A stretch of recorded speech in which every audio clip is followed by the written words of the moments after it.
be my slave? And the other one says, okay. And they're kind of in the hallway at the convention here somewhere. Slave, all right?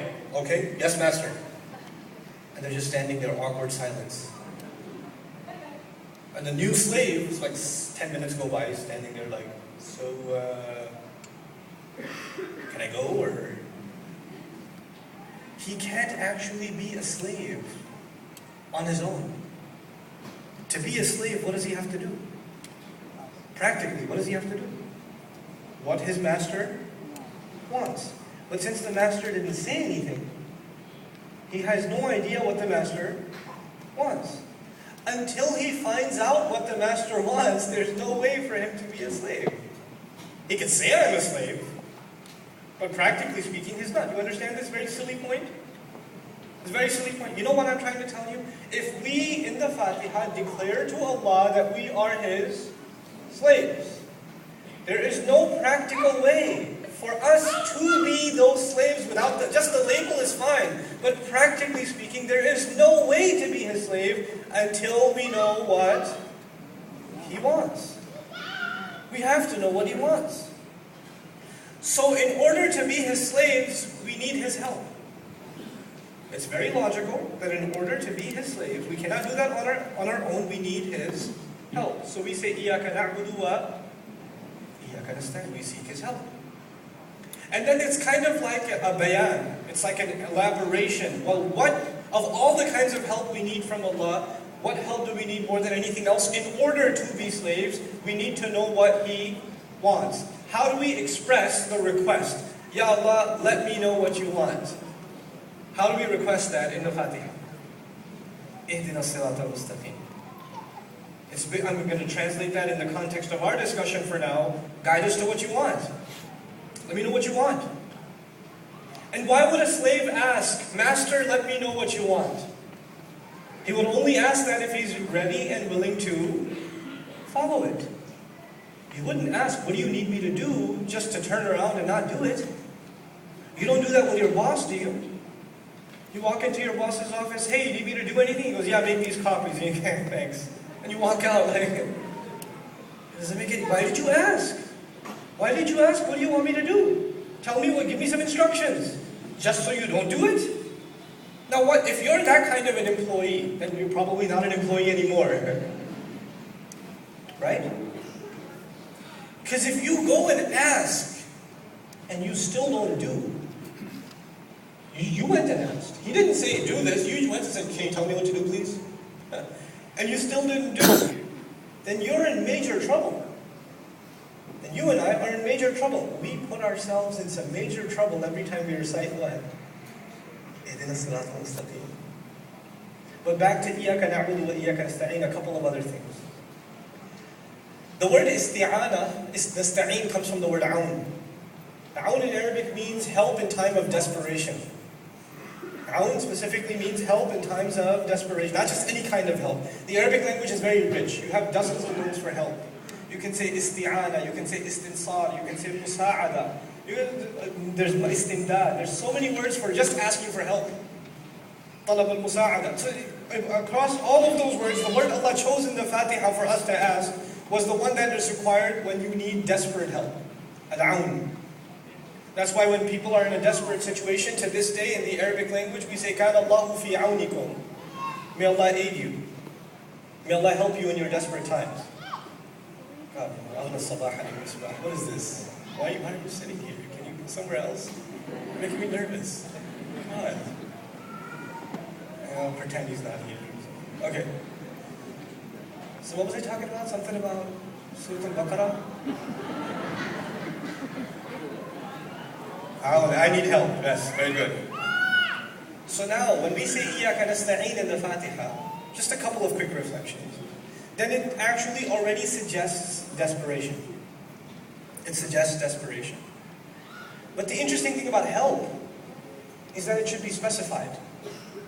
Sometimes by context, right? If some guy is changing a tire and you walk by and he says, bro, can you help? Then obviously, what does he need help with? Tire, not his math homework, with the tire, right? Somebody's in the middle of your mother's cleaning the dishes, doing the dishes, and she says, Come here, Fatima, help me. And you say, yes, mother, I will. The weather today is 45 degrees and whatever, and you walk away. She's asking you by context, help in what? Doing the dishes. So now when we say, إِيَّاكَ نَسْتَعِينُ, when we say, إِيَّاكَ نَسْتَعِينُ, we don't actually specify in what. Do I need your help in knowledge, in health, in taking care of my family, in protecting myself, in my faith, in what? We didn't specify because we didn't want to restrict the help. So Allah Azza wa Jal made the demand for help open at tawassu' fil ma'na. And the benefit of that is, we ask for your help in everything. But there is still one principle of the Arabic language, and that is of context dominating. As-siyaq yusaytir, it dominates. Yaghlib. The original request was, our declaration was, we are ready to worship and enslave ourselves to you. It's a declaration, it's a claim actually, it's an iddi'a. We're not saying we would like to or please help us, we actually made a claim, we're ready to do it, let's go. I'm ready to be your slave. That claim is so huge, and it's so monumental, and it's such a heavy task on a Muslim, on any believer, that he or she realizes, I can't even do that on my own, I need your help. I don't know, even if you tell me what to do, I won't be a good abd until you help me. إِيَّاكَ نَسْتَعِينُ. Some of the other, just quick rhetorical benefits of this sequence. I can't possibly mention everything, but by the way, that monitor thing is out, so I won't know when to stop. So yeah, that's important. So إِيَّاكَ نَعْبُدُ وَإِيَّاكَ نَسْتَعِينُ, we asked Allah, we declared to Allah our intent to be in worship and slavery, and then we asked for help. Now the thing is, asking for help is for you. When I ask for help, it's for who? It's for myself. When you ask for help, it's for who? It's for yourself. But when you do ibadah, when you're a slave to someone, is that for you or for someone else? It's for someone else. When worship is for yourself or someone else, primarily it's for someone else. It's a dedication of us to Allah.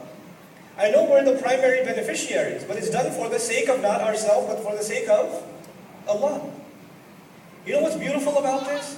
What we owe to Allah is mentioned first, and what we want for ourselves is mentioned second, because that's the proper mannerism. You want something for yourself from Allah, you and I want help from Allah, give Him what He deserves first. إِيَّاكَ نَعْبُدُ is what He deserves, إِيَّاكَ نَسْتَعِينُ is what we want. So Allah put it in an order to put things in perspective. This is the right manner in which to approach Allah. It teaches us a lot about how we're going to ask Allah for anything. You have to be in a position to ask. If you want to be qualified to ask, fulfill the rights of إِيَّاكَ نَعْبُدُ, then ask. There are people who turn to Allah only in Ramadan. There are people who turn to Allah only the night before the exam. That's the only time. At least you turn to Allah, I'm happy for you. But understand something. Understand that this relationship is reciprocal. There's something required of you more than just asking. Even though His invitation is open. وَادْعُونِي أَسْتَجِبْ لَكُمْ. Call me, I'll respond. أُجِيبُ دَعْوَةَ الدَّاعِ إِذَا دَعَانِ. I will respond to anybody who calls, whenever they call. It's an open invitation. But at the same time, there's wisdom in this. You and I have to think about changing ourselves. Where we stand in ibadah. What are our flaws in ibadah? There are Muslims sitting in the audience, alhamdulillah, my assumption is that the vast majority of you are already somewhat religiously affiliated, in some sense. You know, you don't represent the vast majority of Muslims who are almost completely disconnected from the religion. You don't represent that majority. Most of you are somewhat connected still to Islam. You know, the problem we have is stagnation. We get happy with our Islam. We compare ourselves to our messed up cousin and say, at least I'm not like that, I'm a pretty good Muslim. I like wear hijab and everything. I've got some hair going out of my face. So I'm good. I even pray like 5 times. Most of the time. So we become satisfied with our state. Right? And by the way, if you're satisfied with where you are, you don't need any, what? Help. The fact that we constantly ask for help means we cannot possibly be satisfied with our state. By definition, the ibadah is an ongoing thing. The mudari' of إِيَّاكَ نَعْبُدُ actually suggests it's an ongoing, incomplete task. And therefore we will constantly need help, and we cannot be satisfied with where we are. Now I come to the ayah, اهْدِنَا الصِّرَاطَ الْمُسْتَقِيمَ. I told you a slave cannot be a slave until he knows what? What the master wants. So we turn to Allah and we say, guide us. Ihdina, guide us. And the beauty in these words is that they're collective. We didn't say guide me. You're praying Fatiha by yourself. You don't say Ihdini. You say Ihdina, guide us. You know what Allah is teaching you? The care for other people. I don't just want guidance for myself. Ya Allah, guide my children. You have to sometimes say, make dua for my son, make dua for my daughter, I want to make dua for my wife, I want to make dua for my parents, I want to make dua for my husband, all of this other stuff. All of it is captured in just Ihdina. The people you can think of, the people you can't think of. And it's not even limited to Muslims. Guide all of humanity. Ihdina. Because we're all one people on this planet. Just guide us, Ya Allah. Ihdina. It's beautiful. Just that phrase, Ihdina, makes you concerned about humanity, proves your concern. Allah makes you concerned for other people. If it was just about yourself, it would have been Ihdini. It wouldn't have been Ihdina. Then As-Sirat al-Mustaqim. The title of this talk, for which I have 21 minutes and 13 seconds. As-Sirat al-Mustaqim. The Arabic language, I told you, I keep iterating the fact that it's very rich. One of the origins of the word guidance, and this has to be discussed at a very basic level. I don't want to give you a linguistics lesson, just basic level. Guidance is associated imagery-wise with direction. Guidance is associated with direction. Even to this day, we have guidance devices, right? Tools that give us guidance, GPS. Right? So, for example, if you're traveling and you need to get somewhere, you will pull over. You don't know how to get to the airport. You'll pull over at a gas station. You don't have 3G or 4G or Rogers, is it?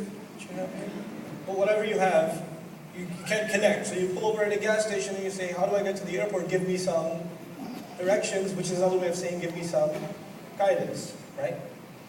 Some of you kids, I know we have those in the US, I'm sure you guys have them too. Maybe you have a different title. We have guidance counselors in school. I don't know what to graduate in. I don't know what school to apply to. I'm good, but I don't have a sense of direction. Can you help me out here? I need some guidance. So guidance is typically associated with information that will help you get to a journey, a destination. That's basically what guidance is in the general, conventional sense of the word. I need information, and I'll use that information to get to a destination. Which means guidance is somehow associated with knowledge, right? Guidance is therefore associated with knowledge. The problem with this is only part of the picture. This is only a part of the picture. If guidance was only associated with knowledge, then the Prophet ﷺ, أعلم الناس, would not have to ask Allah for guidance in every single rak'ah that he stood, and he stood a lot more rak'ahs than you and I do. Sallallahu alayhi wa sallam. Most knowledgeable human being is consistently asking Allah for guidance. There must be something more to guidance than just knowledge. As a matter of fact, Allah mentions people that have a lot of knowledge and still devoid of guidance. So guidance needs knowledge. Knowledge is a part of the picture. It's not the whole thing. And that's an important message to understand, especially for young Muslim people who want to further their religion. A lot of times you obsess yourself with knowledge. What you should obsess yourself with is guidance. Because, you can acquire a lot of knowledge. You can take a lot of courses, read a lot of books, learn a lot about the Arabic language, learn a lot about tafsir, memorize a lot of ayat and hadith, and take notes in every lecture you have, and then regurgitate it too. Knowledge. Glorify knowledge to the point where it sounds almost like you don't even have to worry about knowledge being a small part of something much bigger, which is guidance. And guidance is, I compare guidance to thirst. You can't just drink water once and say, Alhamdulillah, I already had water this month. You don't do that.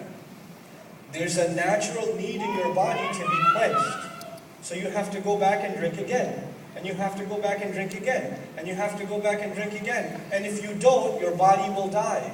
The ruh inside, the heart of the believer, it needs its thirst to be quenched. And that thirst can only be quenched by Allah's guidance. So we get, the ruh gets thirsty. And it goes back to Allah after a few hours for Dhuhr prayer and says, Ya Allah, quench the thirst. Ihdina sirat al-mustaqim. Then a few hours later it gets thirsty again. It goes back and says, Ihdina sirat al-mustaqim. Then it goes back and says again, Ihdina sirat al-mustaqim. And by the way, when you ask for something multiple times, even that suggests desperation. Even that suggests desperation. My kid comes to me and says, Abba, ice cream. Ice cream. Ice cream. Ice cream. Ice cream. Well, he really wants ice cream. Now, if he didn't really want ice cream, what would he say? Abba, can I have ice cream? I said, no. All right, whatever. I tried. Right? Allah by standard, by the Muslim standard, made us ask for guidance at least 17 times per day, multiple times per prayer occasion, with the recommended sunnah prayers add on top of that, over and over and over again, to instill, one of the benefits of that is to instill in you and me that this is a precious commodity that you and I cannot own. You might be able to own some knowledge, and the fact of the matter is we don't even own knowledge. La ilma lana. The malaika said, La ilma lana. We don't own knowledge. We have absolutely no knowledge to our ownership, to our name. Illa ma 'allamtana, except for what you taught us. But relatively speaking, you might feel like you've learned something. You've mastered a subject. You've gotten somewhere. You're not a beginner anymore, at least you're intermediate now. You can say that with knowledge. You and I can never say that about guidance. Guidance, you don't even own a little bit of it. I own nothing of it. Nothing of it. So much so, between one raka'ah and the next, we couldn't own it. We had to ask for it again. From one raka'ah to the next. Not even one prayer to the next. One raka'ah to the next. And in between one raka'ah and the next, all you and I are doing is worship. We're not doing anything haram, hopefully not in the prayer. All we're doing is good things, guided things. And yet even then we acknowledge, Ya Allah, even this can be devoid of guidance, guide me again. And then we start the next rak'ah. Guide me again, we start the next rak'ah. It's an incredible institution, the Fatiha. It's an incredible institution. Then just a little bit about the associations, the root associations of the word guidance, huda, in the Arabic language. Another related word of the Arabic language is hadiyah, which means gift. Hadiyah. Urdu mein kehte hain hadiyah. Right? It's hadiyah, which is the same root letters. You know, I'm going to give you an image. The Arab is traveling in the desert. He got lost in the desert. Easy to find your way or no? No. And you're flying over from a helicopter. And you say, that guy needs help. So you throw down a Coke bottle. Fly off. What is the most important help a person needs when they are lost? I mean, they can get some food, they might survive a little bit. Right? What is the ultimate gift for a person who's lost? Guidance. The word guidance is the ultimate gift. Quran, in its imagery, compares the process of guidance to a person traveling at night. فَلَا أُقْسِمُ بِمَوَاقِعِ النُّجُومِ وَإِنَّهُ لَقَسَمٌ لَوْ تَعْلَمُونَ عَظِيمٌ. Very beautiful imagery. The Arab traveling in the middle of the night had a navigation system. What was it? Stars. Stars are the most reliable source of navigation in the sea and in the land, the sea of the earth, which is the desert. So the image is of someone traveling in the dark, and the only source of guidance they have is coming from above. And then through the darkness, these sparkles of light guide him. And if he does, he can only rely on them to find his guidance, right? What is Quran if not that? We're traveling in the darkness. The only light we have is the ayat of Allah.